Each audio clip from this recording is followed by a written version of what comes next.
Isang mag-asawa na may-ari ng isang restaurant ang nagpasimula ng free fridge program sa Texas, USA. Layo nitong makatulong sa mga mamamayan na naninirahan sa lugar. Ito ang umatikabong balita ni Early Briones. Taong 2019 nang itayo ng mag-asawang Edgar Rico at Sarah Mardan BG ang kanilang restaurant na pinangalan ng Mixta Taqueria sa Austin, Texas. Ito ang unang lokasyon ng Austin Free Fridge na pinasimulan ng mag-asawa. Isa itong programa kung saan lahat ng pagkain na laman ng refrigerator ay libre para sa lahat. Sa kabila ng pandemya at dahil na rin sa kagustuhan ni Edgar at Sarah na makatulong sa iba, ay patuloy na kanilang nire-refill ang community fridge mula sa fresh na pagkain hanggang sa hydration packs tuwing may heat wave.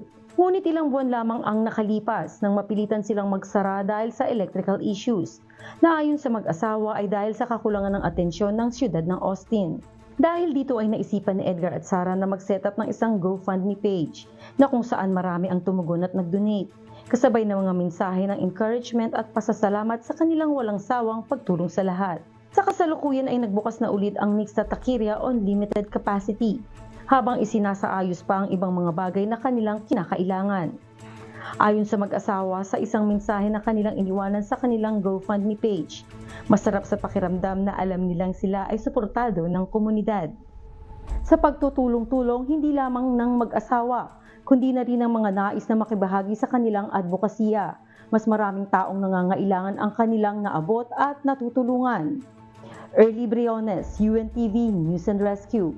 Diyos ang aming sandigan, serbisyo publiko ang aming pinahahalagahan.